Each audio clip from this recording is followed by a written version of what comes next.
Muy bien, ya estamos todos de vuelta. Nos quedan dos lugares porque hay alguien que estamos esperando y todavía no lo puedo identificar. Hay como 100 personas en la sala de espera. Así que ahora vamos a escuchar a la doctora Elizabeth Campos, que nos honra con su testimonio también. Es una de las organizadoras de este evento, a la que le agradecemos el tiempo que dedica, no solamente a este evento, sino sabemos que ella dedica muchísimo tiempo a ayudar a los colegas, a los que están ingresando a esta profesión, también a aquellos que ya se han recibido y necesitan refrescarse un poco la cabeza con la autoridad. Ella nos va a hablar, va a tratar un análisis del artículo 223 bis acerca de las suspensiones concertadas y futuro planteo de nulidades. Ahora sí, Elizabeth, te escuchamos. Un análisis del 223 bis de la LST. Sé que, bueno, se ha hablado mucho respecto a este artículo 223 bis y que se ha convertido, por así decirlo, como en una tipo estrella, digamos, en esta situación de pandemia. Todos hablan del 223. Sin embargo, me gustaría, en primer lugar, más que nada, es un abordaje crítico que realizo con respecto a este artículo. Primeramente, en principio, quiero destacar que, en definitiva, el 223 va en contra de lo que es, en este caso, de la normativa de emergencia. Y bueno, voy a desarrollar, en definitiva, por qué considero que va en contraposición, en definitiva, con las distintas normas que se fueron dictando desde el PNU 297, que es el que, de alguna forma, establece este aislamiento preventivo obligatorio desde el día 19 de marzo de este año. En primer lugar, tener en cuenta que el artículo 8 del DNU 297/2020 establece un principio muy importante, que es el principio de la intangibilidad salarial, es decir, garantizar al trabajador el goce íntegro de los salarios. Por otro lado, sabemos muy bien, como bien lo estaba analizando el doctor Sergio, en este caso Gutiérrez, con respecto a la prohibición de despidos, donde prohíbe los despidos, en este caso, sin en aquellos despidos por fuerza mayor o disminución de trabajo, y lo mismo lo hace con el tema de las suspensiones. ¿Sí? Suspensiones por fuerza mayor y disminución de trabajo. Sin embargo, en el artículo tercero de la segunda parte de este DNU, la aparición de este famoso 223 bis, estas llamadas suspensiones concertadas. Esto trae, en primer lugar, ahí, en esta cuestión, quiero mencionar algunas disposiciones que me parece, en este caso, fundamentales antes de continuar con el desarrollo de este análisis. Y en principio, quiero mencionar el artículo 2 del DNU 297/2020, establece que deberán abstenerse de concurrir a sus lugares de trabajo y no podrán desplazarse de concurrir a sus hogares de trabajo y no podrán desplazarse por rutas, vías, espacios públicos, todo ello con el fin de prevenir la circulación y el contagio del virus COVID-19 y la consiguiente afectación a la salud pública.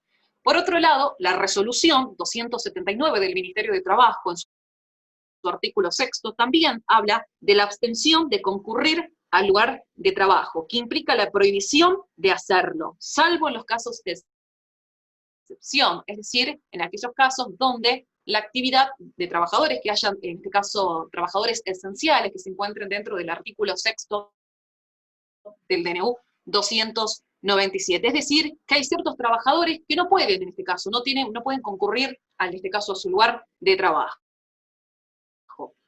salvo esas excepciones que yo estaba mencionando en el artículo sexto. Un tema que me parece fundamental en esta cuestión es no se puede suspender lo que ya se encuentra suspendido, ¿sí? Eso en primer punto. Claramente por eso he leído, más que nada, tanto el artículo 2 del DNU 297 como la resolución del Ministerio de Trabajo 279. El trabajador, en este caso, no concurre, obviamente no va a concurrir a trabajar justamente por este tema del aislamiento preventivo obligatorio, salvo estas excepciones que mencionaba de actividades esenciales. Ahora bien, vamos a continuar con respecto a este análisis. Lo que ocurre es cuando uno habla del 223 bis, que no crea una causal autónoma, no crea una nueva causal autónoma de suspensión, hace que, de alguna forma, nosotros tengamos que remitirnos, ¿sí?, a los artículos 218 al 222 de la Ley de Contrato de Trabajo, donde allí se encuentran previstos las suspensiones por fuerza mayor, por falta o disminución de trabajo, que hoy están prohibidas, por lo cual es un poco muy contradictorio el DNU 329, porque por una parte prohíbe las suspensiones, ¿sí?, prohíbe suspensiones con fundamento en fuerza mayor, falta o disminución de trabajo, pero por otro lado nos abre la puerta del 223 bis, y que yo sepa, el 223 bis no crea ningún tipo de causal autónoma, por lo cual me tengo que remitir claramente a los artículos 218 y al 222. Y por otro lado, tener en cuenta que conforme a estos artículos 218 al 222, claramente para este tipo de suspensiones es necesario y es obligatorio iniciar el procedimiento preventivo de crisis que estaba desarrollando la doctora Mariana Montanar, previsto en los artículos 98 y subsiguientes de la ley 24013. Sin ir más lejos en esta cuestión, quiero que aquellos acuerdos que hayan sido acuerdos homologados por el SECLO, como también acuerdos que fueron homologados por el Ministerio de Trabajo, son acuerdos nulos. ¿Y por qué digo que son acuerdos nulos y en donde inclusive hay fraude a la ley? Y lo voy a fundamentar con estas normativas. Realmente las tenemos tanto en nuestra ley de contrato de trabajo, que es una ley de orden público, 2744, y por otro lado también con otras normas que tenemos en el Código Civil y Comercial de Nación.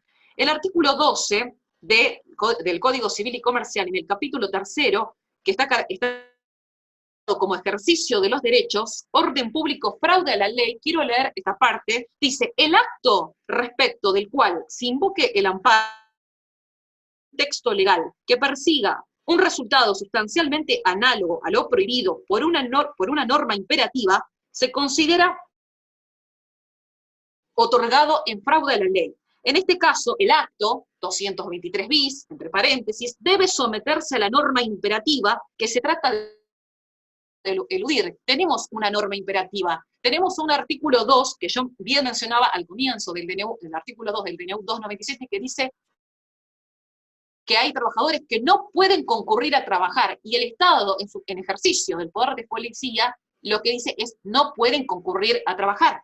Por otro lado, el artículo 8, que ya también lo he mencionado, garantiza el goce íntegro de los salarios. Tenemos una norma imperativa, bien, por lo cual entiendo que claramente hay un fraude aquí a la ley en el artículo 12, que bien leía del Código Civil y Comercial. Y si nos vamos a la ley de contrato de trabajo, por otro lado, también nos dice que será nulo todo contrato por el cual las partes hayan procedido con simulación o fraude a la ley laboral, sea de alguna manera aparentando normas contractuales, no laborales, interposición de personas o de cualquier otro medio. En tal caso, la relación quedarán regidas por esta ley.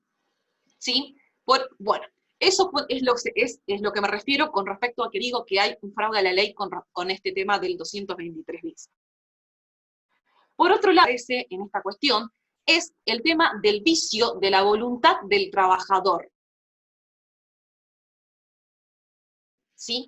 Esto lo podemos encontrar en el artículo 276 del nuevo Código Civil y Comercial, donde nos habla de la amenaza injusta. Y lo voy a leer. Dice: la fuerza irresistible y las amenazas que generan un temor de sufrir un mal grave e inminente que no se puede contrarrestar, en la persona o bienes de las personas o de un tercero, causan la nulidad del acto. La relevancia de las amenazas deben ser juzgadas teniendo en cuenta, escuchen esto, teniendo en cuenta la situación del amenazado y las demás circunstancias del caso. Por lo cual, claramente que el trabajador, obviamente que se encuentra en una situación de sufrir un grave mal inminente, porque no le queda otra que aceptar, en cierta manera, esta reducción salarial del 223, porque si no se va a quedar con las manos vacías, ¿sí? Por otro lado, en cuanto al objeto, ¿sí? El objeto refiero, el artículo 279 del Código Civil y Comercial dice que el objeto no debe ser un hecho imposible o prohibido por la ley, contrario a la moral y las buenas costumbres, y que tampoco que vulnere el orden público. Y digo yo, claramente que tenemos un objeto prohibido, y sin ir más lejos, claramente lo vuelvo a argumentar a este objeto prohibido cuando estaba mencionando al comienzo de mi exposición, que bien decía que claramente hay en este caso, una abstención de ciertos trabajadores de no concurrir al trabajo, salvo aquellos esenciales y también aquellos que puedan realizar las tareas a través del teletrabajo, pero no para todas las actividades. Por lo cual me encuentro con un objeto prohibido. Y por otro lado, cuando hablaba del vicio de la voluntad, del 276 del Código Civil y Comercial, recuerden ustedes que todo acto voluntario, conforme al artículo 260 del Código Civil y Comercial, dice que tiene que ser ejecutado con discernimiento, intención y libertad.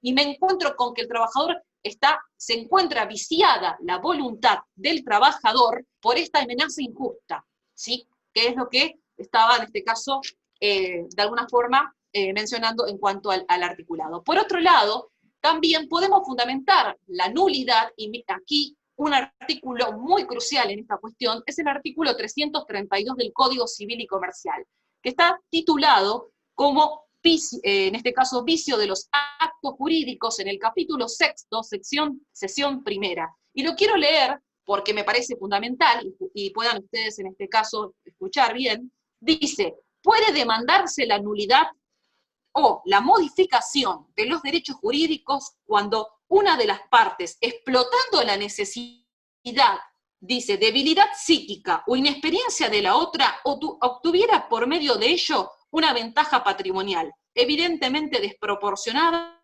y sin justificación. Y justamente digo, acá no creo que tenga más que aclarar, porque en alguna forma, claramente que hay una ventaja patrimonial para el empleador. Y por otro lado, este artículo 332, que en este caso estoy de alguna manera, por así decirlo, recitando, nos habla de un vicio de lesión subjetiva, ¿sí? Se está explotando la necesidad del trabajador, porque el trabajador no le queda otra, de alguna manera, por así decirlo, de aceptar este recorte o reducción salarial, ¿sí? Porque si no, en definitiva, ¿de qué va a vivir? ¿Sí? Me pongo a pensar. Bueno, para continuar, yo lo que también digo en este tema del 223, el 223 va en contra y coaliciona no solo contra la normativa de emergencia, contra el artículo 8 del DNU 297, va en contra también de las normas protectorias, de la irrenunciabilidad de los derechos, por otro lado también del famoso fallo Bisotti cuando nos dice que el trabajador es sujeto de tutela, en este caso sujeto de tutela, perdón, en este tema. Por otro lado tenemos el convenio 95 de la OIT también, que nos habla del tema de los salarios, el fallo Pérez Condisco, y así también tenemos más jurisprudencia respecto a esta cuestión.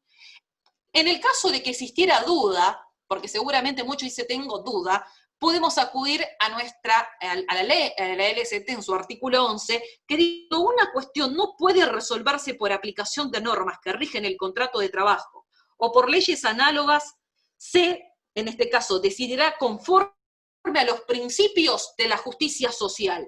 También dice a los principios generales del derecho de trabajo, la equidad y la buena fe, por lo cual, ante duda, estaría bueno que nos remitamos al artículo 11 de la Ley de Contrato de Trabajo. Para continuar, yo veo que, bueno, muchos empleadores en esta cuestión mencionan de que se encuentran en un caso de fuerza mayor previsto en el artículo 1730 del Código Civil y Comercial.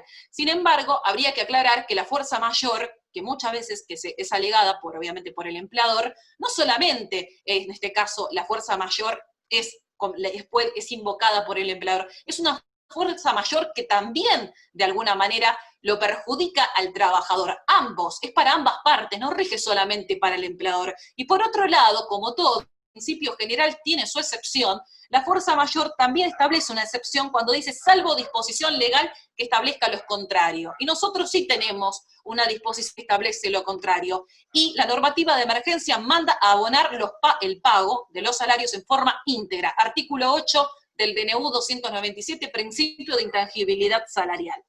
Sin ir continuando con esta cuestión, también quiero resaltar, por otro lado, que me parece en esta cuestión que va a dar mucha tela para cortar en esta cuestión, es el tema del SECLO. El SECLO, a través de la disposición 290/2020, en este caso que es del año, obviamente de este año, del 11 de mayo, le otorga una competencia que no le corresponde al SECLO de homologar los acuerdos del 223 bis. ¿Y por qué digo que el SECLO no tiene competencia alguna? Primeramente, porque justamente si nosotros leemos el artículo 15 de la Ley de Contrato de Trabajo, en primer lugar podemos claramente advertir que en este caso el SECLO va a ser competente para reclamos individuales y plurindividuales cuando exista controversias de derecho. Pero en el caso del 223 bis no nos encontramos con controversias. Estamos hablando justamente de suspensiones concertadas que pueden ser individuales o colectivas, por lo cual claramente que el SECLO es incompetente para poder homologar cualquier tipo de acuerdo del 223 bis. ¿Sí? En este tema, continúo con el tema del SECLO, en esta cuestión, porque también quiero mencionar que el artículo 1, ¿sí?, de la ley 24.635 sobre conciliación laboral obligatoria, justamente menciona, es competencia del SECLO, en este caso, intervenir para reclamos, repito, individuales y plurindividuales que versen sobre conflictos de derecho, de la competencia de la Justicia Nacional del Trabajo. Y por otro lado, me llama poderosamente la atención en cuanto al tema de la intervención del SECLO, que basta con que el empleador efectúe una presentación inicial donde puede adjuntar la nómina de todos los trabajadores y en este caso el empleador lo que hace es prestar declaración jurada de las firmas insertas de todos los trabajadores. Pero sin embargo hay que recalcar algo importante, no se le exige la ratificación personal del trabajador, por lo cual claramente está vulnerado, aquí no se cumple con el consentimiento informado, porque el trabajador no solamente que no va a ratificar personalmente ese acuerdo del 223 bis, sino que la autoridad de aplicación, que en este caso no es el SECLO y es el Ministerio de Trabajo, ni siquiera le va a leer el contenido del acuerdo, por lo cual, vuelvo a repetir, se encuentra violado su consentimiento informado. Continuando con esta cuestión del tema del SECLO, que como vuelvo a repetir, también esos acuerdos, en este caso seguramente van a estar sujetos a planteos de nulidad a futuro. Quiero también recalcar algo importante también, es en cuanto a, voy a hablar también sobre el tema del Ministerio de Trabajo, un poquito más adelante, pero también me parece importante mencionar que nuestra ley de negociación colectiva, la ley 14.250, en su artículo 16, establece que en el caso de intervención de comisión paritarias, no excluye ni suspende el derecho de los interesados a iniciar directamente la acción judicial correspondiente. ¿Sí? Esto también es fundamental. El trabajador tiene todo el derecho de presentarse a la justicia de alguna forma y plantear las nulidades que considere pertinentes. Por otro lado, también sabemos muy bien que la CGT y la UIA han, en este caso, celebrado un convenio marco con lineamientos generales, donde establecen por un plazo de 60 días, donde no se encontrarían, en este caso incluidos los grupos de riesgos, y un recorte salarial del 75% del salario neto. Sin embargo, por otro lado, me he encontrado con otros convenios, de alguna forma, que de alguna manera han, por así decirlo, otros convenios también, que inclusive la reducción salarial está por debajo del 75%. Y ahí también juega el artículo 18 y 19 de la Ley de Negociación Colectiva 14.250, en cuanto a que un convenio de ámbito menor no puede, de alguna forma, en este caso, no puede negociar por debajo de un convenio mayor. Y sí, hay varios convenios que están de alguna manera efectuando un recorte salarial que va por debajo del 75%, que es de alguna manera el convenio que fue celebrado por la CGT y la Unión Industrial Argentina. Bueno, con respecto a la ley, sigo con la Ley de Negociación Colectiva, artículos 7 y 8, también nos habla de que siempre se va a tener que, de alguna manera, por así decirlo, mejorar las condiciones del trabajador, pero siempre respetando un piso mínimo. Yo puedo negociar, en este caso, como digo, en este caso, para poder, de alguna manera, como digo, no para abajo. Yo tengo que negociar para arriba. Y el piso mínimo, que muchos preguntan, el piso mínimo yo lo encuentro que de alguna forma se encontraría claramente en el artículo 8 del DNU 297, cuando nos habla de la intangibilidad salarial. Bueno, para continuar, en este caso, y no quiero extenderme en el tiempo, en esta cuestión, hablaba del convenio de la CGT y de la UIA, que tiene una aplicación retroactiva al 1 de abril, ¿sí? Es un convenio, este convenio más que nada convenio madre, se firmó el 27 de abril, que también, de alguna manera, hoy por hoy está sujeto a una revisión judicial que voy a mencionar en un fallo posteriormente final. Con respecto al Ministerio de Trabajo, a través de la resolución 397 del 2020, establece un procedimiento para poder homologar los famosos acuerdos del 223 bis, y se establecen tres puntos importantes. El primero, directamente el Ministerio de Trabajo lo que va a hacer es homologar automáticamente aquellos acuerdos que cumplan con los lineamientos del convenio madre de la CGT y UIA, y eso es una homologación automática, que deja mucho que pensar. Segundo punto, en el artículo segundo, por otro lado, dice que las empresas pueden presentar un listado de trabajadores. Se le corre una vista al sindicato por 3 días. Y si el sindicato no contesta nada, ese silencio se lo tiene por aceptado y se homologa. ¿Sí? Algo que quiero destacar también en esta cuestión es el que los sindicatos no representan, en este caso, representan el interés colectivo de los trabajadores, pero no van a representar el interés individual del trabajador, ¿sí? Con respecto al artículo tercero, ¿sí? Que es estamos hablando todo dentro de la resolución 397, que es la que establece todo el procedimiento para homologar los acuerdos del 223, dice que en aquellos casos en que no se cumplan con los lineamientos, quedará la revisión a un control de legalidad, para aquellos acuerdos, digamos, que no respeten los lineamientos del convenio madre. Por otro lado, ahí estos son los 3 puntos fundamentales. Algo que también me llama poderosamente la atención, que también en el convenio de la UON, de la Unión, en este caso de lo que es la UON específicamente, si ustedes leen el convenio de la UON, habla también de que se dejará salvo los derechos del trabajador, porque justamente acá es un punto importante, el tema de la irrenunciabilidad de los derechos del trabajador, artículo 12 de la Ley de Contrato de Trabajo. Esta resolución 397 del Ministerio de Trabajo, por la cual se establece un procedimiento para homologar, y prácticamente diría yo automáticamente, muchos acuerdos del 223 que cumplan con los parámetros del convenio madre, ha sido de alguna manera prorrogada por la resolución 475/2020 del 5 de junio del 2020, una prórroga por 60 días.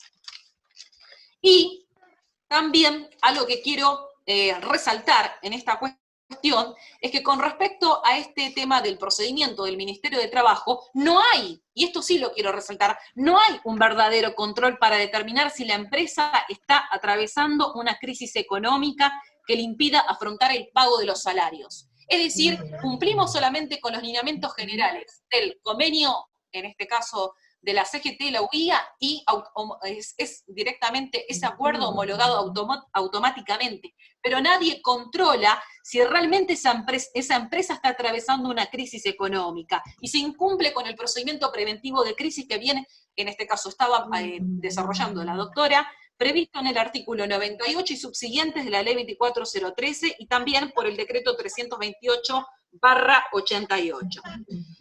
Bueno, para ir de alguna forma viendo, en este caso, puntos finales también en esta cuestión, quiero mencionar también el famoso tema del ATP. El ATP, de alguna manera, que está de alguna forma, por así decirlo, dentro del decreto 332/2020, este programa de asistencia de emergencia al trabajo y a la producción, donde tenemos el famoso salario complementario.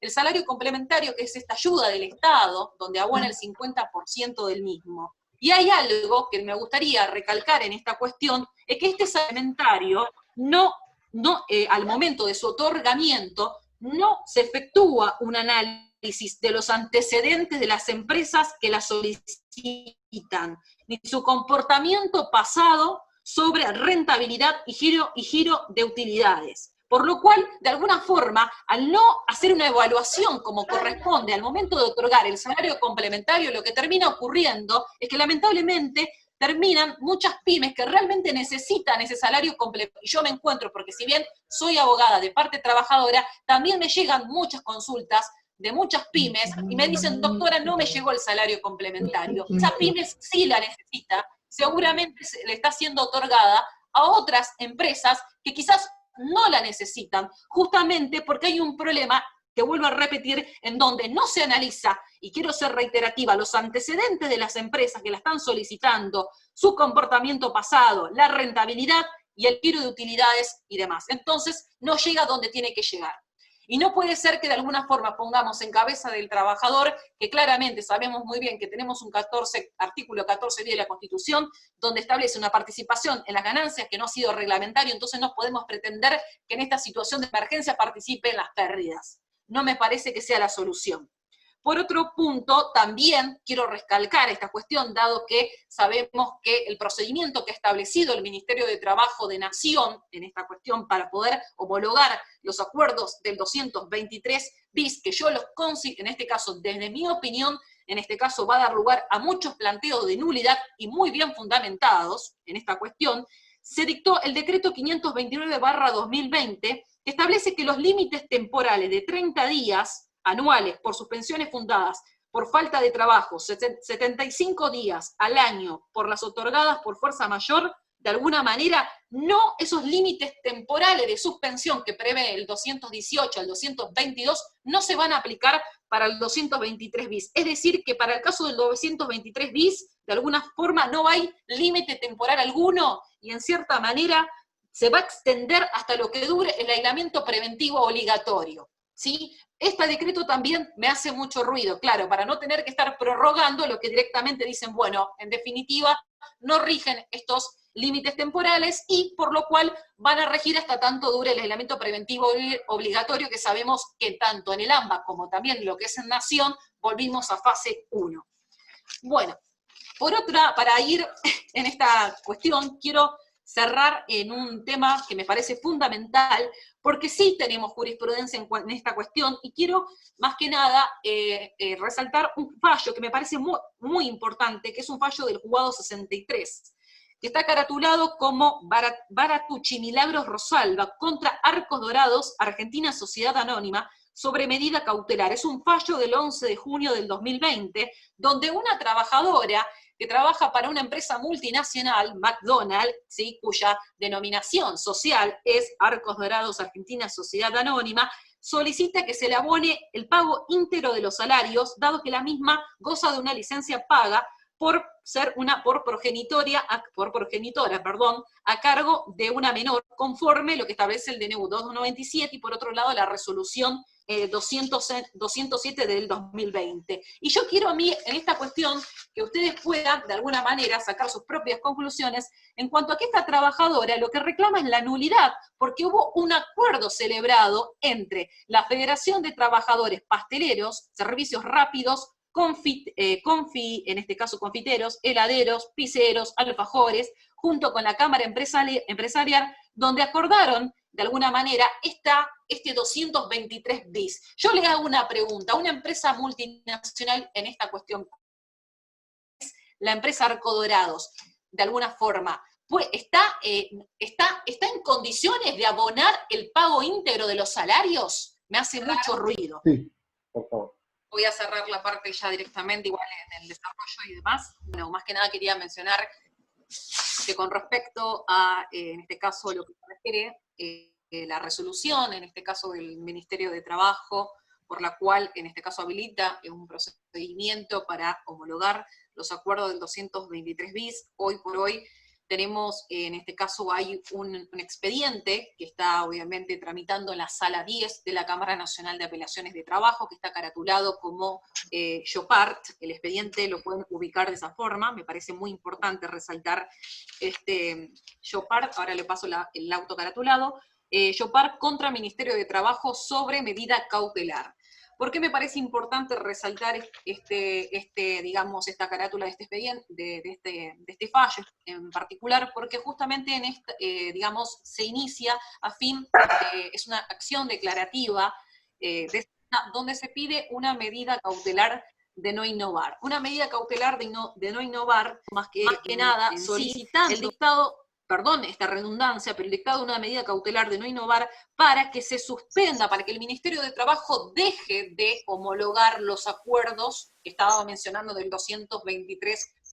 En Nación, la homologación es muy automática, y claramente lo que yo estaba desarrollando anteriormente. En la provincia de Buenos Aires se exigen, dentro de todo, otros requisitos, son un poquito más severos a la hora de homologar el 223 bis, te piden la justificación, te piden en este caso balances, contables y muchas cosas más que en Nación no te lo permiten. Sin embargo, en estos autos YOPAR, ¿sí?, en trámite en la Sala 10 de la Cámara Nacional de Apelaciones de Trabajo, en un principio se había rechazado la habilitación de feria, se apeló, y la Cámara, en este caso la Sala 10, de alguna manera, hoy por hoy tiene que resolver con respecto a la medida cautelar de no innovar solicitada, a fin de que, en este caso, se pueda suspender, de alguna manera, estas homologaciones que viene desarrollando, que viene de alguna manera homologando el Ministerio por otra, de Trabajo. Para cerrar, seguramente es un cierre y nada más en esta cuestión, quiero mencionar también que con respecto a aquellos acuerdos, porque muchos me van a decir seguramente, doctora, los acuerdos están homologados en sede administrativa, homologados por el Ministerio de Trabajo, por lo cual hace cosa juzgada. Nosotros tenemos un plenario, que es el fallo plenario 137, la False Ángel contra Casa Enrique, que es un fallo muy conocido, donde justamente este fallo plenario lo que menciona es que no habría una posibilidad, por así decirlo, de una revisión judicial a un acuerdo que haya sido homologado en sede administrativa. Nosotros vamos a un SECLO o al Ministerio, nada tiene más por reclamar, como que de alguna forma nada puede reclamar. Sin embargo, este fallo, la falsa, 157, también nos encontramos con otros fallos, porque a partir de, en este caso, a partir del fallo Vivas, por ejemplo, Miguel Ángel contra Peugeot, y así también tengo otro fallo para mencionar, que es el fallo Gola Jorge, de alguna manera se ha admitido la justicia la posibilidad de que los trabajadores puedan cuestionar judicialmente aquellos acuerdos que hayan sido homologados en sede administrativa, más allá de este fallo plenario que he mencionado, el fallo plenario número 157. Con respecto, por otro lado, también quiero mencionar, en cuanto a un fallo jurisprudencial que me parece fundamental también resaltar, es el fallo ATE contra la Municipalidad de Salta. ¿Por qué me parece importante resaltar el fallo ATE contra Municipalidad de Salta? Que los invito a que puedan de alguna forma también leer una lectura íntegra de este fallo importante, porque si bien más allá de destacar todo lo que tiene que ver con el tema de la libertad sindical, a lo que nos trae en cuestión de este análisis del 223 bis, nos habla de una protección constitucional a un salario, en este caso, justo, ¿sí? Hace mención el fallo Aquino, el fallo Bisotti, el fallo Madorrana, el fallo Pérez Condisco, entre otros fallos más también. Y por otro lado, en el caso ATE, lo que había ocurrido es que a través de una ordenanza municipal, en un contexto de emergencia, se habían rebajado los salarios. Y en este fallo ATE, contra Municipalidad de Salta, se de alguna manera deja bien en claro en esta cuestión que en situaciones claramente de emergencia como la que estamos viviendo hoy por hoy, no podemos tocar los salarios del trabajador, ¿sí? No podemos tocarlo. Eso me parece un precedente importante a la hora de fundamentar también la nulidad, en este caso del 223, con lo que venía desarrollando al comienzo de la charla en cuanto al vicio de la voluntad. Por otro lado, tener en cuenta también que el trabajador, cuando se encuentra negociando, por así decirlo, en estos acuerdos individuales del empleador con el trabajador, me pregunto yo que claramente nos encontramos con una situación de hiposuficiencia negocial, porque en el derecho del trabajo tenemos una relación asimétrica, una relación oblicua, por lo cual claramente que no va a ser el trabajador no se encuentra en una posición de poder de alguna forma, de un mismo plano de igualdad para poderse hablar con el empleador, que claramente tendrá una asistencia jurídica, y muchos trabajadores lamentablemente no lo tienen tampoco. Entonces están a veces no tienen una debida información, y bueno, de alguna manera se ven obligados a firmar este 223 que estaba mencionando. Por otro lado, también quiero que tengamos en cuenta que es lo que me ha llegado, digamos, de trabajadores que me dicen, doctora, me obligan a firmar el 223 bis y yo no quiero firmar. Y lo digo claramente en esta cuestión, y sabiendo que estamos ante una situación dura de emergencia, el trabajador no puede decir, no, mire, la verdad que no voy a firmar el acuerdo, porque claramente dice, si no, o sea, no firmo, porque si vos no firmás no vas a cobrar. Pero eso no significa que el día de mañana, cuando se levante la feria judicial, como quien diría, podamos plantear la nulidad de esos acuerdos, repito, homologados tanto por el Ministerio de Trabajo, autoridad de aplicación, y la competencia del SECLO, que el SECLO es más que cuestionable porque el SECLO no puede homologar nada, porque el SECLO, en definitiva, hay que ceñirse a lo que dice la ley, no tiene ningún tipo de competencia para homologar los acuerdos de 223 como lo viene haciendo. Recordemos, suspensiones concertadas, no hay controversia. Y por otro lado, cuando viene ese trabajador y me dice, doctora, no me queda otra más que aceptar el 223, que no implica más que una reducción del salario, lo que yo hago es decirle, está bien, lo vas a recibir, pero lo vas a recibir como un pago a cuenta del total de lo que te deben. En consonancia al artículo 260 de la Ley de Contrato de Trabajo, cuando nos habla que del pago insuficiente, el pago tiene que ser total. Y por otro lado, el artículo 869 del Código Civil Comercial nos habla de la integridad y que el acreedor no está obligado a recibir pagos parciales. Hoy, lamentablemente, el trabajador está obligado a tener que, de alguna forma, sí, percibir pagos, por así decirlo, que no dejan de ser parciales, porque es una reducción salarial en esta cuestión, lo cual será discutible. Y a modo de cierre, muchos también mencionan el tema de la imprevisión regulada en el artículo 955 y 956, pero tengamos en cuenta que la teoría, la famosa imprevisión, que tanto mencionan, de alguna manera, esta imposibilidad de cumplir, la imposibilidad de cumplimiento, en el caso del 955 y 956 del Código Civil y Comercial, nos habla de una imposibilidad sobrevenida, objetiva, absoluta, definitiva, de la prestación por caso fortuito o fuerza mayor. Pero hoy por hoy, en esta situación de emergencia, no nos encontramos con una imposibilidad que sea definitiva. Es una imposibilidad, por así decirlo, temporal.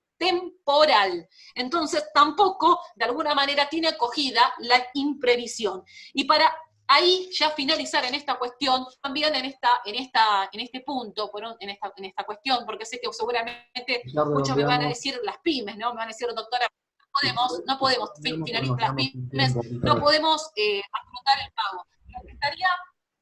Lo que estaría bueno, a modo de cierre, es en este punto, que es muy difícil desarrollarlo, es que la ayuda realmente llegue a la pyme que la necesita. Doctora, a continuación, a ver, la doctora Patricia Leota. ¿Se encuentra la doctora Patricia? Porque yo estoy haciendo... Sí, buenas tardes, ¿me escuchan? Sí, la escuchamos. En esta etapa de la práctica procesal en situación de pandemia, vamos a escuchar a la doctora Patricia Leota, quien nos va a hablar acerca de la práctica procesal virtual en los tribunales de trabajo en el ámbito de la provincia. ¿Verdad? La escuchamos, doctora. Gracias a todos, bueno, buenas tardes por la invitación y a todos los colegas presentes por compartir este momento. Bueno, por una cuestión de tiempo no me voy a explayar respecto de todas las normas que regulan el procedimiento laboral de la provincia de Buenos Aires, pues ya todos saben que es la ley 11.653, la 15.057, que en este momento, por disposición de la resolución 3199, solo resulta aplicable en el artículo 2J y en el 103, respecto de la demanda recursiva de las resoluciones de las comisiones médicas jurisdiccionales y los recursos de apelación de la Comisión Médica Central. También no se olvide de la aplicación supletoria del Código de Procedimiento Civil y Comercial, que es importante, sobre todo hoy día. Después me voy a explayar un poquito más cuando hablemos de notificaciones, pero tengan en cuenta aplicar supletoriamente el artículo en lo que es todo el tema de las notificaciones del traslado de la demanda, que nos está dando bastante problema en este momento. el artículo, por ejemplo, el 443, el 444, 443 bis, regulan otros medios de notificación que también están previstos en la ley de procedimiento laboral de la provincia de Buenos Aires. Hay dos resoluciones dentro de toda la normativa esta procesal que les voy a nombrar porque son importantes, no me voy a explayar más que en dos por un tema de tiempo. Y uno es el acuerdo 30 y, ay, a ver que lo tenía anotado, denme un minutito, el acuerdo 79, el acuerdo 3975, con los números no estoy. Pero ese acuerdo es muy importante porque estableció que a partir del 27 de abril todos los expedientes tramitan en que se termina el papel, digital, salvo el tiempo de la coexistencia por no recargar a los tribunales. Y la resolución 480, que en el artículo 4 estableció la reanudación de los plazos procesales para hacer presentaciones electrónicas y demás actos, y el artículo 6, que me parece importantísimo en este momento de trabajo remoto, sobre todo para pedir que se flexibilicen estas normas procesales, estas normas de forma. Este artículo 6 de la 480 dice que a petición de parte, los órganos judiciales podrán autorizar, en atención a las circunstancias y según la sana discreción, el uso de herramientas tecnológicas para la realización a distancia de los actos procesales que de otro modo no pudiesen realizarse. ¿Qué quiere decir esto? Que a petición de parte, el juez evaluará, según su sana discreción, la herramienta electrónica que proporcionemos para efectuar un determinado acto procesal. La misma 480, pero dispone una excepción en el artículo 7, que ¿cuál es? La vista de causa.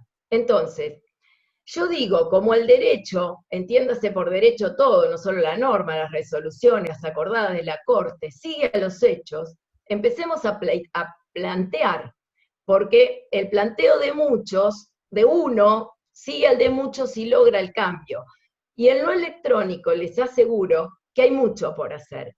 Yo trabajé en el año 2014 en España, en Galicia, en un estudio de La Coruña, haciendo la parte laboral, y, por ejemplo, notificaba una demanda de despido por burofax.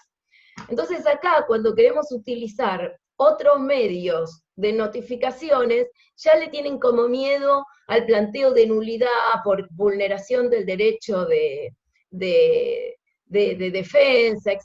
Bueno, cuando lleguemos al área de notificación de traslado de demanda, vamos a hablar de todo esto, pero no se olviden al peticionar de esto que le acabo de decir. La resolución que estableció el expediente digital, que se reanudaron los plazos, que eso muchos tribunales no lo tienen en cuenta al despachar. Tampoco tienen en cuenta que el expediente es digital cuando sacan un despacho.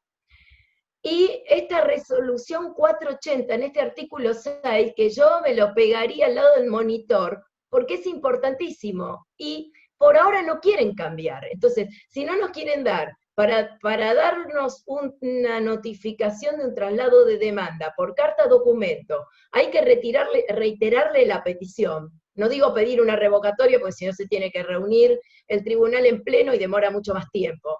Entonces, si para que nos saquen eso, o darnos un telegrama laboral gratuito, que está prevista en la ley 3789, hay que reiterar el pedido, hay que estar luchando, no quiero decir para otras herramientas que trae la misma ley, y ya no le estoy hablando de herramientas tecnológicas, pero bueno, no me quiero ir del hilo que vamos a llegar. Entonces, por una cuestión de tiempo vamos directo a lo que es el inicio de la demanda. No quiero aburrir a nadie, pero quizás hay colegas que no lo saben. A partir del 25 de junio, por la resolución de la Corte Suprema, la 593, se dispuso que todas las causas, no solo las causas laborales, pero yo me voy a quedar acá, que las causas laborales se inicien por vía electrónica. También, obviamente, las causas de familia, contencioso administrativo, civil y comercial, las de juzgado de paz.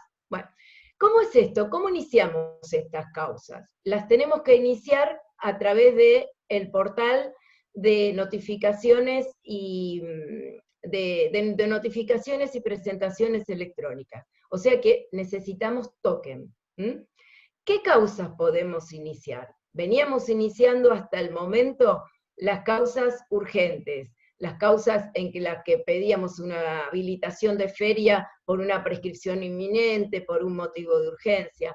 A partir del 25 de junio ya el inicio es remoto, de todas las causas. Entonces, a partir del portal hay una solapa cuando ingresamos que dice inicio de causas.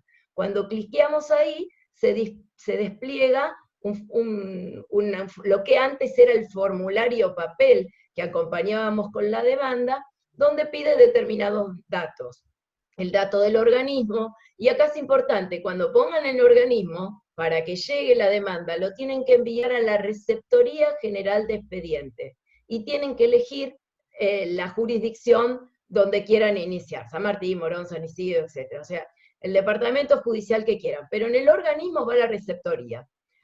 Y después colocan ahí todos los datos que llevaba este formulario, que eran el monto, el objeto, después viene el fuero, después vienen todos los datos del actor, nombre, apellido, DNI, todos los datos del demandado, y cuando completaron todo, en el texto van a pegar la demanda.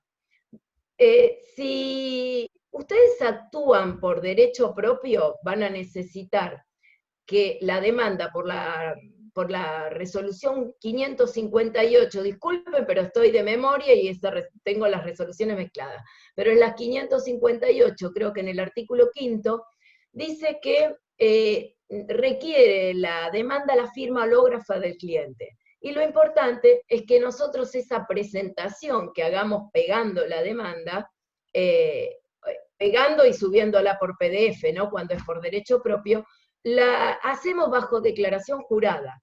Entonces, ahí cuidado, porque en este momento de fase 1 que tenemos hasta el 17 de julio y que seguramente lo van a prorrogar, ¿qué van a citar al cliente al estudio si teóricamente no podemos trabajar? Siendo autodidacta, como todos acá. En la fase anterior, lo que yo hacía era mandarle a mi cliente por correo electrónico la demanda, le avisaba que imprima la última hoja nada más, le hacía una videollamada por WhatsApp, pero no al teléfono de él, porque el de él lo iba a estar usando para hacer esto, entonces lo llamaba al de un hijo, al de la mujer, al del marido, si la clienta era una mujer, y por videollamada le pedía que me muestre la impresión de esa última hoja, veía que esa última hoja sea lo que yo le mandé, veía que quien firma es el cliente, el señor o señora me firmaba la demanda, lo estaba viendo por otro medio, porque, a ver, ¿por qué tiene que ser presencial también, no? Y le pedía que con el programa CanScanner, que previamente hacía instalar, porque es muy fácil de manejar, que le saque una foto y donde dice compartir, entre las opciones me lo mande por correo. Entonces ahí yo ya tenía la última hoja de la demanda firmada por el cliente. Esa hoja la imprimía, la firmaba, y después lo escaneaba y lo subía al sistema en formato PDF. Después hágame acordar que les cuente algo del formato PDF, o lo voy a mechar ahora. Ustedes vieron que a través del Chrome, si entran al portal de presentaciones y notificaciones, y tienen el Windows 10, o sea, dejan de trabajar con el XP, el 7, todos los anteriores, ustedes ya no necesitan más el convertidor online, el DocuPoo, el PDF Lab, directamente lo convierte a 1.4 el sistema. Esto, no sé si todos lo saben, pero aporta, porque ahorra, les aseguro, bastante trabajo. Con un Chrome y un Windows 10 no tienen que convertir más el PDF a las pautas que pide el sistema. Bueno, ¿qué más tiene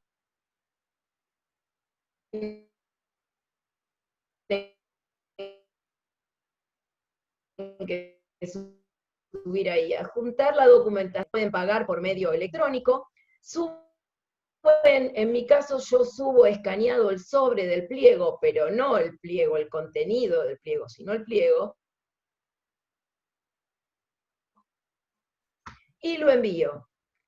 En un día acompañando pliego abierto y que no lo pongan en público, acompaño el pliego abierto. O sea que hago eso ya cuando lo tengo el expediente en el juzgado, ¿no? No mezclo las cuestiones. Cuando adjunto el pliego en el sobre, lo que se va a ver simplemente es el sobre. Y si actúan por apoderado, es lo mismo, nada más que le pegan en el texto toda la demanda y la envían. De la otra forma, como patrocinante, entonces queda claro, en el texto copian la demanda y como adjuntan la mandan firmada. Hasta ahí estamos con la demanda. ¿Cómo saben ustedes si quedó iniciada esa demanda? Porque como cualquier presentación electrónica, van a la parte de las presentaciones y le va a aparecer que quedó presentada la demanda y sale un resaltadito como un beige clarito en un color que se los va a dejar ver. Bueno, cerrado el tema de la demanda, después si quieren me pueden dejar las preguntas que quieran o dejo mi correo, mi celular. Vamos a un tema importante, que es el traslado de esa demanda. ¿Cómo lo vamos a hacer hoy? En el traslado de la demanda, en la notificación del traslado de la demanda, tenemos el artículo 16 de la 11.653, de la Ley de Procedimiento. ¿Qué dice este artículo 16? Que se puede notificar, que el traslado de la demanda como principio general se notifica por cédula, ¿sí? Pero después dice que cuando así lo dispongan, podrá notificarse por carta documento, telegrama, acta notarial o correo electrónico. Una sugerencia, porque ya lo vengo haciendo esto, cuando pidan en el orden que dice la ley. O sea, carta, documento, telegrama, yo pido telegrama, ahora les voy a contar el subsidio carta, documento, o correo electrónico, pero no quieran ir de una en la primera instancia a notificar por correo electrónico porque no se lo van a dar, porque hay juzgados que vienen reacio y están dando recién la carta documento y el telegrama con un pedido, como les dije, de que se deje sin efecto, no de revocatoria, porque van a perder un tiempo brutal con la reunión en pleno del tribunal para resolver, que no tiene sentido por la cuestión. Sí tendría sentido para que ustedes vean cómo fundan los jueces los fallos de otorgamiento. Hay un fallo del Tribunal de Trabajo de Morón, que es el fallo Braco, con buscarlo yo, después les puedo pasar exacta la carátula, y en este fallo tienen todos los fundamentos de cómo pedir la notificación por estos medios, que en definitiva la adjudicación queda a la discrecionalidad del tribunal.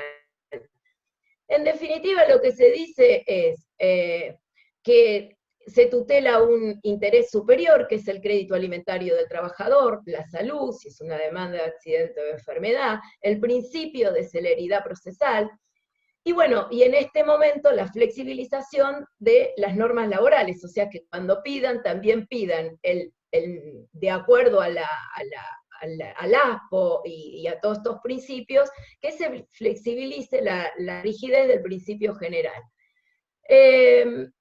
En cuanto a la carta documento y al telegrama laboral, yo pido primero que me notifiquen por telegrama laboral, ley 23.789, que es gratuito para el trabajador, y en el caso que el tribunal lo deniegue, en subsidio que lo dé por una carta documento.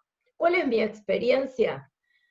Que están dando más por carta documento que por telegrama. Por ejemplo, en San Martín el único tribunal que da por telegrama laboral es el Tribunal 3. ¿Cuál es la diferencia? El costo, ¿no? En uno lo tenemos gratuito y en el otro hay que abonarlo. ¿Qué tienen de particular? ¿Qué tiene que tener? ¿Cuál sería el contenido de estas piezas para evitar una nulidad?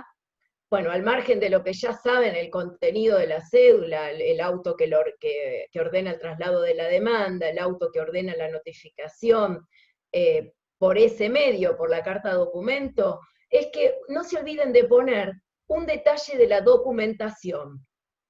Porque vi fallos de que si no está detallada en la carta documento, la documentación, que en definitiva va a estar digitalizada en la MEP, vi planteos de nulidades. No en esta instancia del ASPO, en este momento, sino que son anteriores.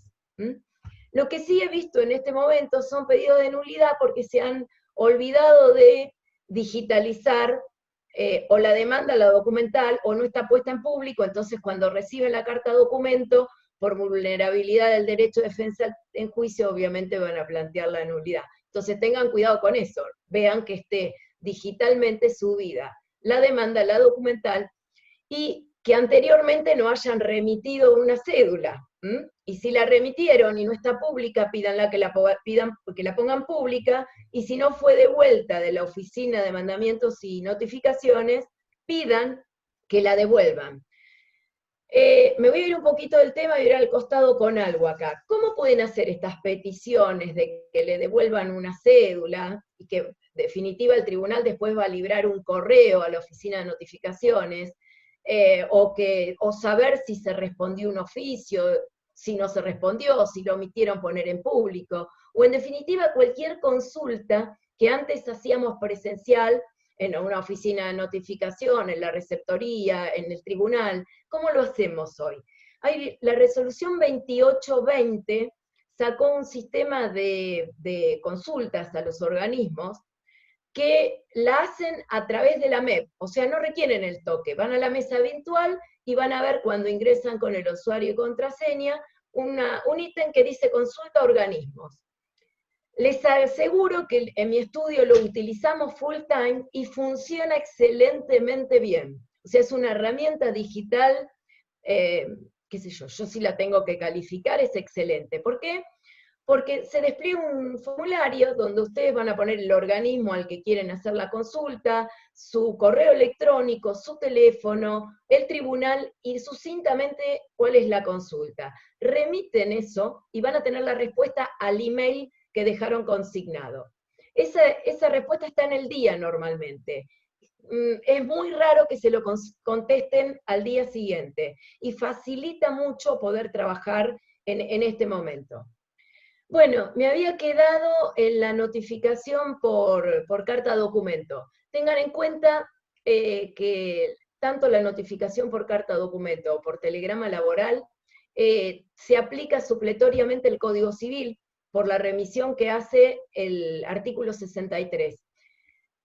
El artículo es el 244, que dice que se considera recibido cuando tenemos el aviso de entrega, notificado, ¿no? Entonces, con ese aviso de entrega lo subimos en un PDF y acreditamos el cumplimiento de la notificación. Ahora, ¿quién va a hacer esa notificación?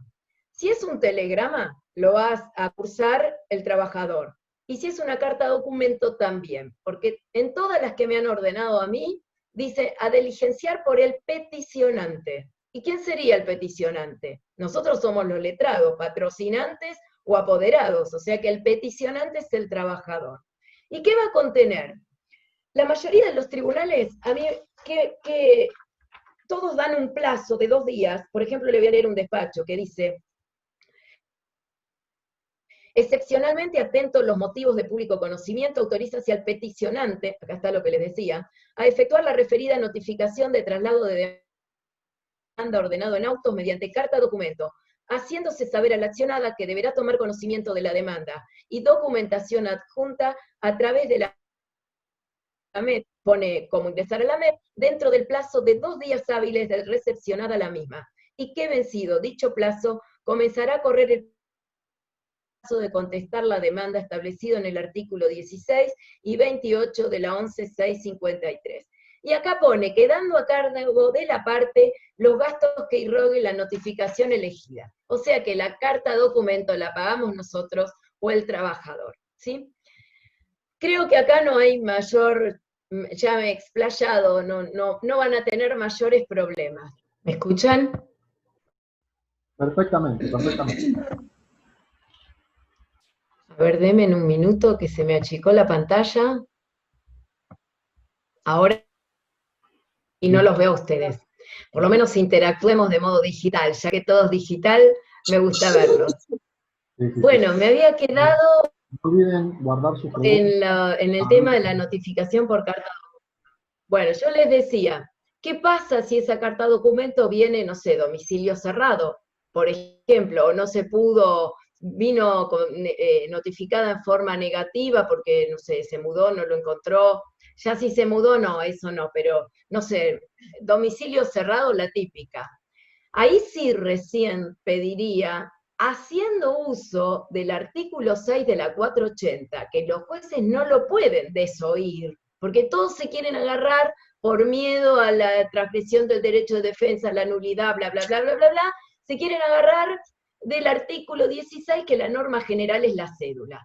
Pero ahora no podemos trabajar así, y la verdad no nos podemos frenar. Entonces, si la misma Corte está diciendo en el artículo 6 de la 480 que los actos procesales que no se puedan llevar a cabo tienen que autorizarlos por medio electrónico, no me acuerdo exacto cómo dice la resolución, recién se las había yo leído, bueno, después ustedes la leen, yo fue una de las primeras que leí, tienen que ir flexibilizando el tema. ¿Y cómo lo van a hacer? A medida que vayamos pidiendo. Porque entonces si se nos traba la carta documento, ¿qué hacemos? ¿Nos quedamos así hasta fin de año? No. Entonces usemos lo que tenemos.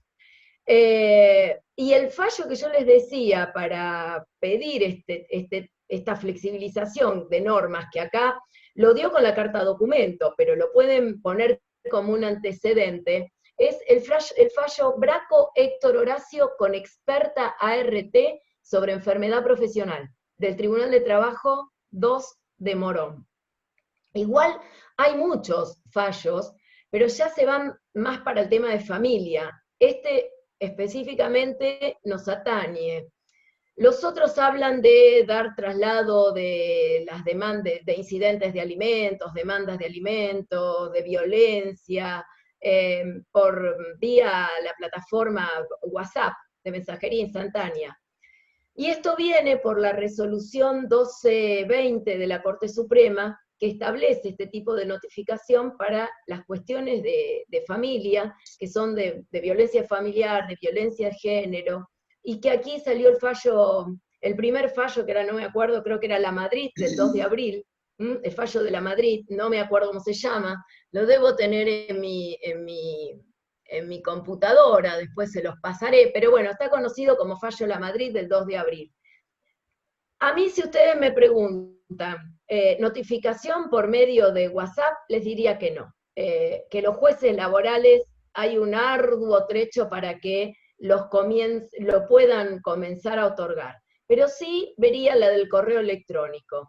¿Por qué? Porque está previsto en el 16 y está regulado supletoriamente por el artículo 143 bis del Código de Procedimiento Civil y Comercial de la provincia de Buenos Aires. Entonces, superadas las otras vías, no pueden decir que no. ¿Qué exige este correo electrónico? Bueno, primero la certeza de que sea el correo electrónico del demandado, la persona que queremos notificar.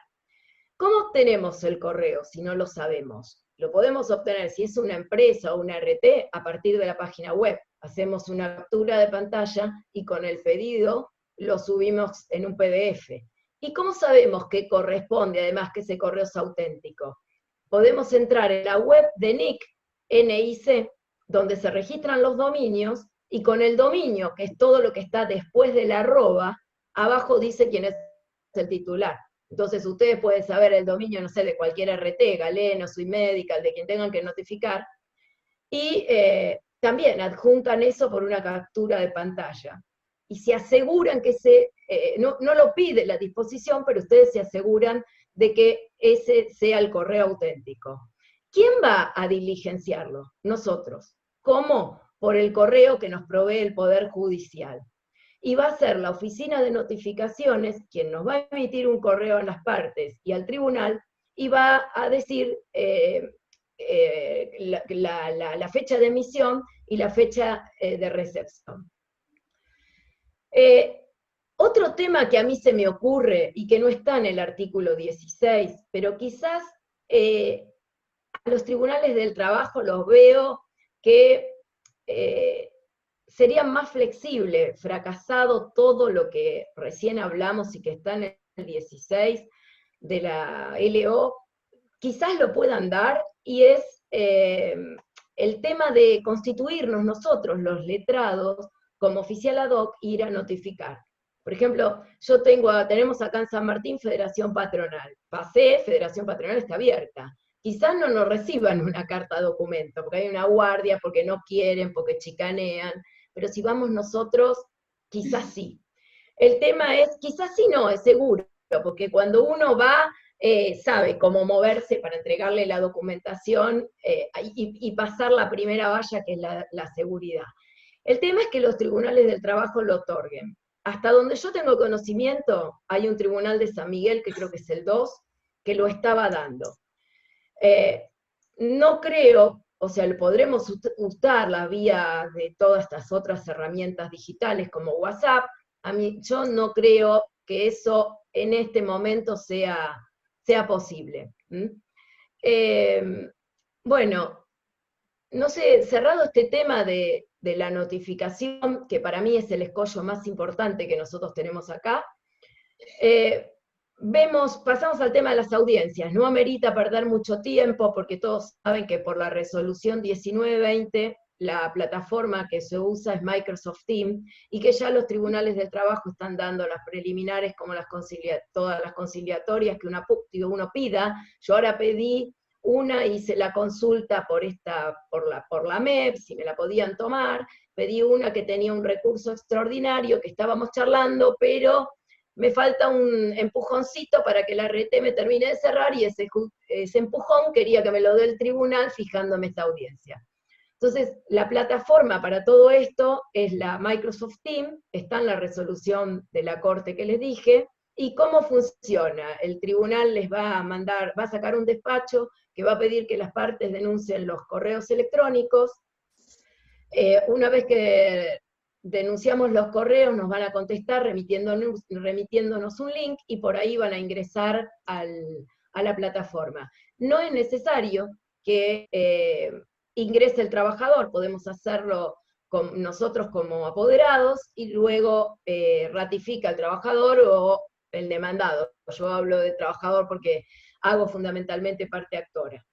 Bueno, vamos a la prueba informativa, que acá también era otro escollo.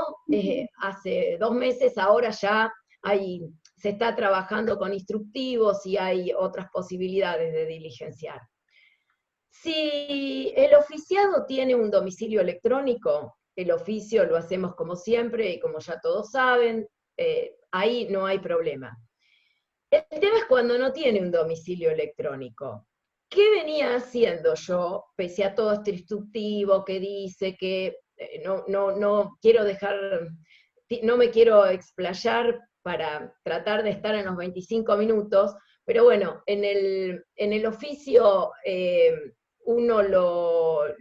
texto del oficio lo incorpora en la presentación electrónica, y donde figura el receptor, somos nosotros mismos, ¿no? Con nuestro quip, eso lo enviamos, el juzgado lo firma digitalmente, aparece un código de barra, y nosotros lo podemos diligenciar por correo electrónico.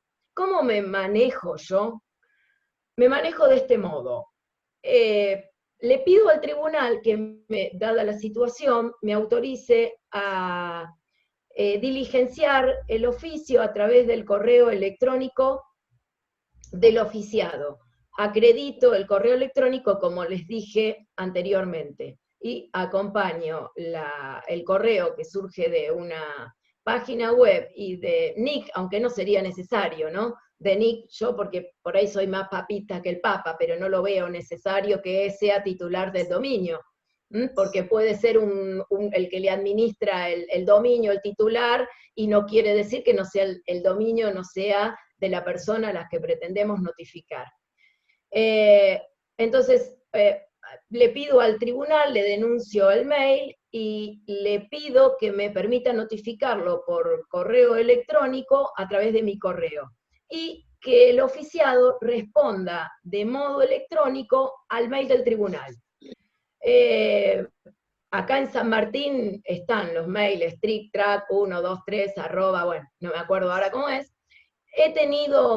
Me lo han otorgado esto, y fundamentalmente lo he utilizado para recibir historias clínicas, informes de estudios, y en mi caso particular he podido trabajar antes de que aparezcan, bueno, todos estos instructivos. Con el tema de los códigos estos benditos de barra que aparecen, hay entes que no están, estos códigos QE, hay entes que no están respondiendo. La medida, a ver, por ejemplo, yo tuve un problema con un código así, con un banco central. ¿Qué hice? Le mandé un mail yo directamente al Banco Central. Y bueno, vi de tratar de solucionarlo. Pido al tribunal que los oficios que me interesan, como los de embargo, un oficio a la IGJ, todos los que tienen personas jurídicas, no sé si personas jurídicas tiene domicilio electrónico, tiene domicilio electrónico habilitado para el tribunal. Pero en mi caso particular, medidas cautelares que tenía que renovar. Al registro de la propiedad inmueble pedí que me los remitan por secretaría. Los hizo el tribunal y los remitió el tribunal. Oficios de embargo los hizo el tribunal. En este caso particular, ¿qué me pasó con los embargos? Que no tenía respuesta. ¿Qué hice? Mandé mail al Banco Central, y el banco me respondió diciéndome que había embargado el banco tal. Y esto en el Tribunal de Trabajo a mí no me aparecía. Entonces hago la consulta de las que le hablé por la MEP, y el juzgado tampoco lo tenía. Entonces me facilitó el Banco Central la respuesta y la acompañé. O sea, todo está siendo más ágil, y tenemos que buscar la manera de ir trabajando. Si no se puede por una vía, hay que ir por la otra, pero hay que ir tratando de a otro avanzar. expositor, al doctor Gastón Ferretti. ¿Estás ahí, Gastón? Sí, ¿qué tal? Buenas tardes a todos. Ahí está, si tenés sonido, tenés todo bien. Bueno, Gracias por la invitación. te escuchamos. Bueno, ¿qué tal? Bueno, muchas gracias por la invitación. Bueno, estuve escuchando muy atentamente a la doctora que me precedió y a los colegas que también expusieron anterior a mí. Y bueno, también quería dejar un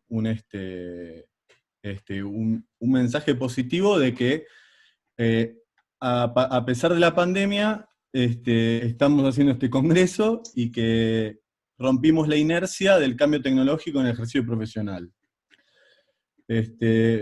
Dicho esto, paso rápidamente a ver los temas que la doctora Elizabeth Campos me asignó, que también le agradezco por la invitación, que son, ¿qué nos trajo el decreto, el DNU 367 del 20, las resoluciones 38, 40 y 44 de la Superintendencia de Riesgo del Trabajo?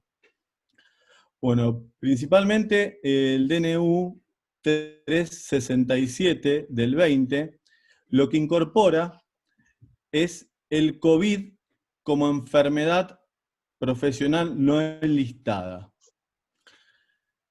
Al incorporar el COVID como enfermedad profesional no enlistada, la considera presuntivamente una enfermedad no enlistada. Esto no quiere decir que después se inicie un procedimiento en la superintendencia para que luego se determine si es o no una enfermedad profesional. El artículo primero del decreto 367 del 2020 es la que incorpora al COVID-19 producida por el coronavirus SARS-CoV-2 como presuntivamente una enfermedad de carácter profesional, no enlistada, en los términos del apartado 2, inciso B, del artículo 6 de la Ley 24.557. Todo esto es respecto de los trabajadores dependientes excluidos mediante la dispensa legal con el fin de realizar actividades declaradas esenciales, no para cualquier trabajador.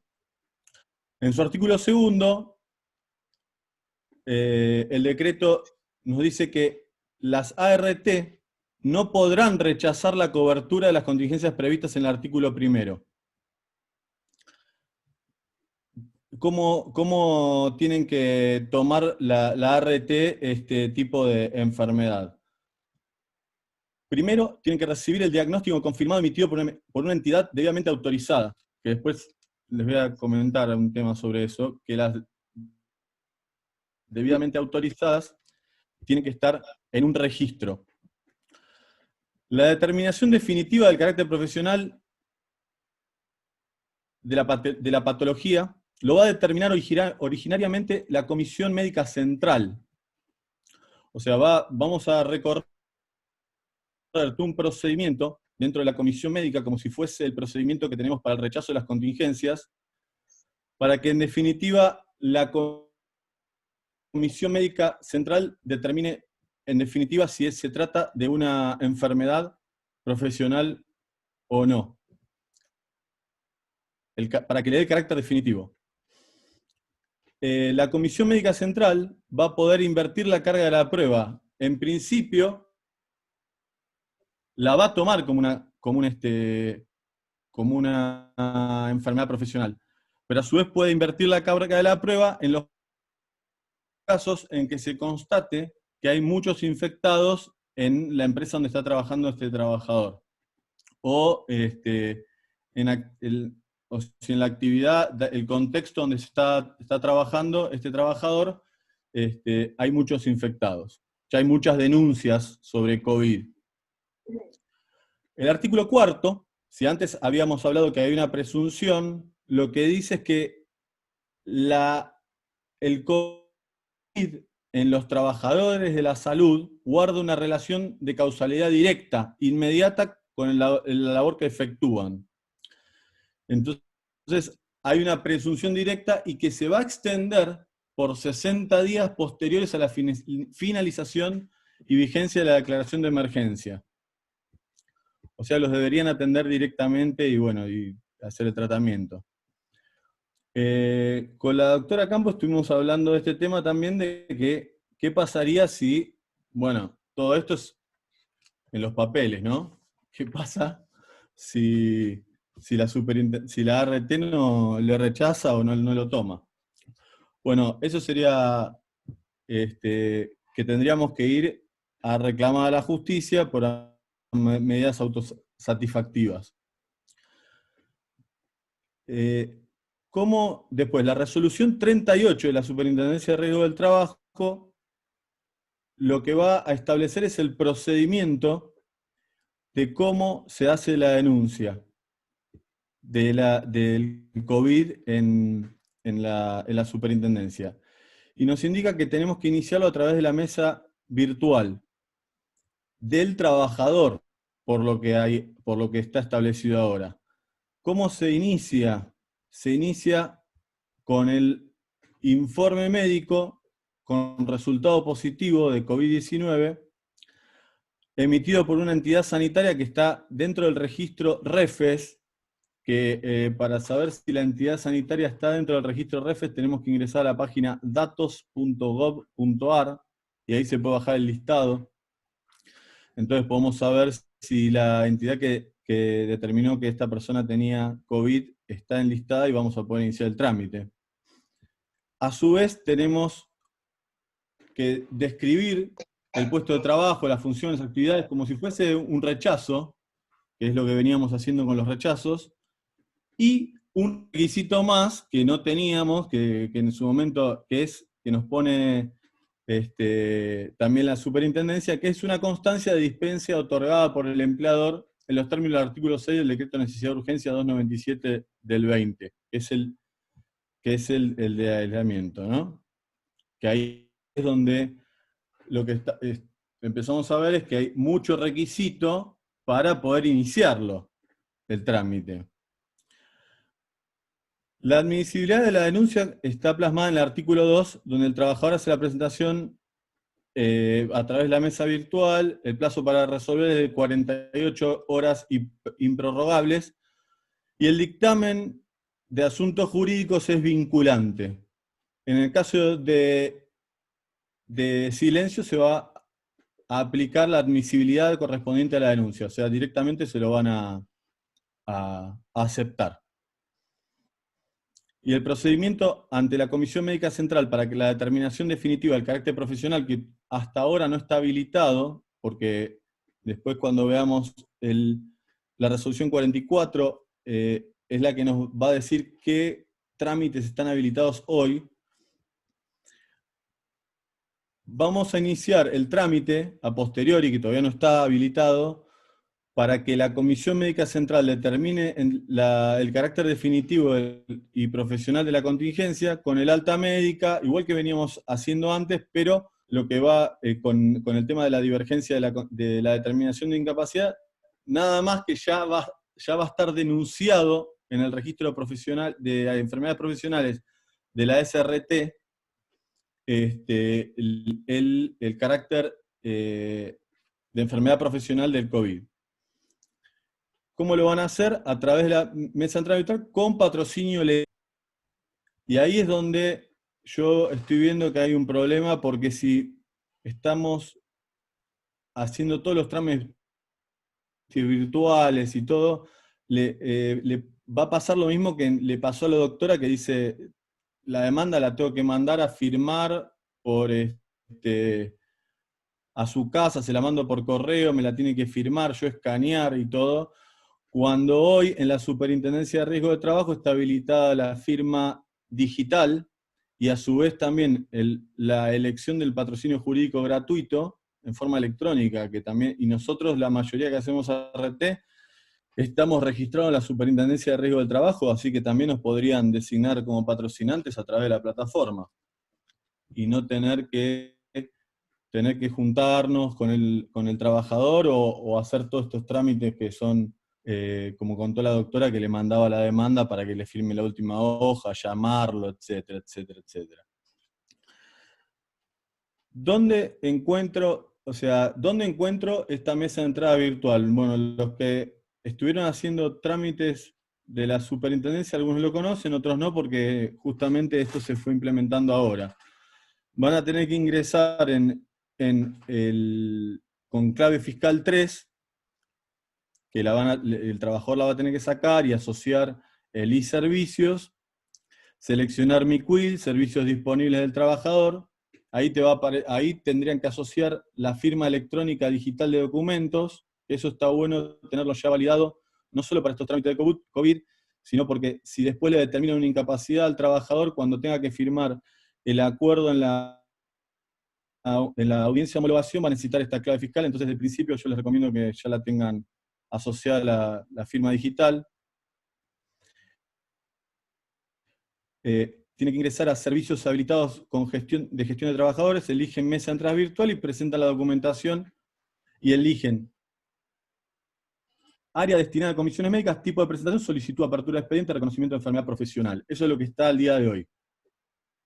Solamente para el reconocimiento de la enfermedad profesional. En el escrito de presentación va con patrocinio letrado, que deberá contener el día y fecha. Al día de la fecha, no sé, esto le había puesto, que al día de la fecha no se encuentra habilitado este servicio, que es para la determinación definitiva de la Comisión Médica Central. Y bueno, tuvo un escrito explicativo de la historia clínica, DNI, todo como era prácticamente los trámites de rechazo. Se le va a dar traslado por 5 días a la RT, la RT va a remitir todo el expediente, historia clínica, etcétera, y ante el silencio de la RT por estos 5 días se le va a dar curso directamente a la Comisión Médica Central para que acciones la Comisión Médica y pueda determinar el carácter definitivo de la enfermedad profesional. Si se confirma el diagnóstico de COVID, lo que se va a prescindir, que esto es lo nuevo, digamos, es de la audiencia médica, del examen físico. Ya no va a haber examen físico, y la Comisión Médica Central tiene 30 días de elevar las actuaciones para expedirse en relación al carácter definitivo de la enfermedad COVID. Esto va a tener que tener va a tener que invocar una relación de causalidad, una relación de causalidad, o sea, esta persona trabaja en tal lugar, es una actividad exceptuada, se lo contagió en el ámbito laboral. Los recursos administrativos que venimos ingresando, en este caso van a ser de 3 días, y a la justicia 15 días hábiles, a la Justicia Nacional de Trabajo. ¿Qué más? Todas las notificaciones van a cursarse a través del domicilio electrónico por medio de del abogado patrocinante, pero a su vez también van a tener que fijar domicilio electrónico los trabajadores. No solamente el abogado va a tener que fijar el domicilio electrónico. Más por acá.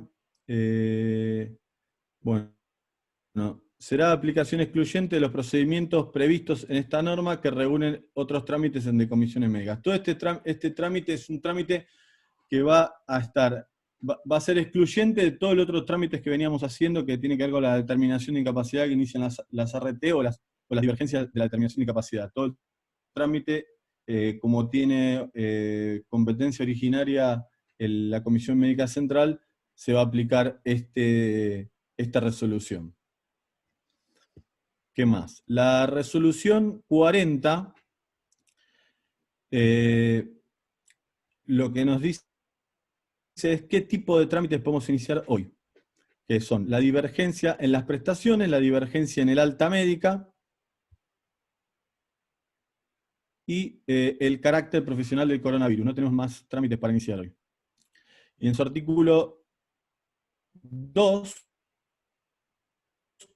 establece los supuestos, o sea, que se pueden llegar si van a hacer audiencias médicas para las divergencias en las altas, que le van a cursar al trabajador al domicilio electrónico que fija en todos los trámites. Ahora el trabajador va a tener que fijar un domicilio electrónico, le van a cursar una notificación y a su vez un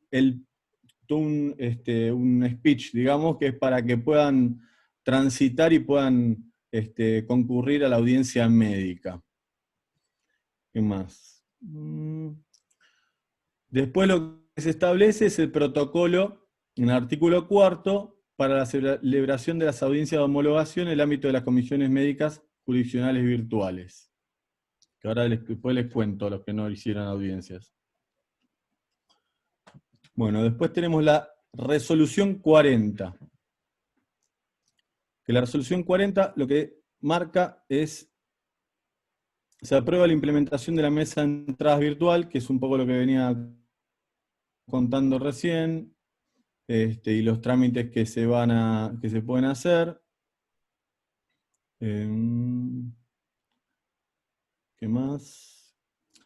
Que bueno, que que está buena esta resolución, porque lo que dice es que, en el artículo, lo que dice es que se van a poder realizar todos los trámites de la resolución 179/15, que son los que veníamos haciendo, la divergencia, la determinación de incapacidad, divergencia en la transitoriedad, el rechazo de la denuncia de contingencia, la determinación de incapacidad, rechazo de enfermedad no listada, todo se va a poder hacer por mesa de entradas virtual,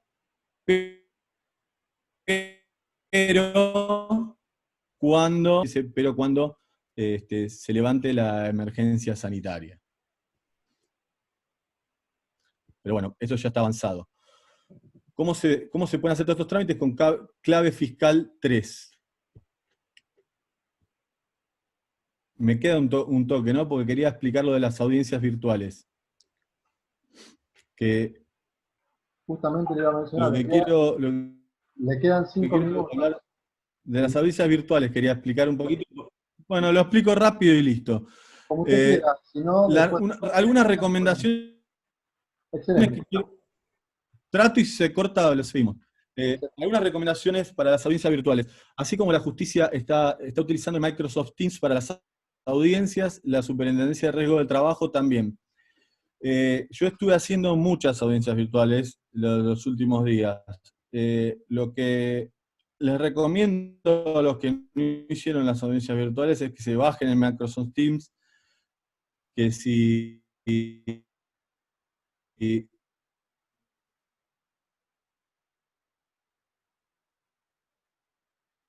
ya le están por fijar audiencias virtuales, se las hagan bajar a sus clientes, que hagan una prueba de comunicación con sus clientes a través de la aplicación que lo y digital. Lo que está sucediendo es que muchas veces ya se de homologaciones en la superintendencia porque se tarda más a través de la clave fiscal, se están pasando de plazo y caen esas audiencias virtuales. Y bueno, entonces, nada, hay que volver a realizar esas audiencias. Y como propuesta, bueno, que quería dejar para alguno que escuche la superintendencia es, bueno, la designación de patrocinio a través de la plataforma, y la que es innecesario totalmente que vayamos los abogados a las audiencias médicas. Me parece que en esta situación menos que menos, y por no ir nosotros no tienen por qué no llevarse adelante, digamos, estas audiencias médicas, que lo que va a hacer es duplicar la gente en las comisiones, nada más. Y eso sería todo.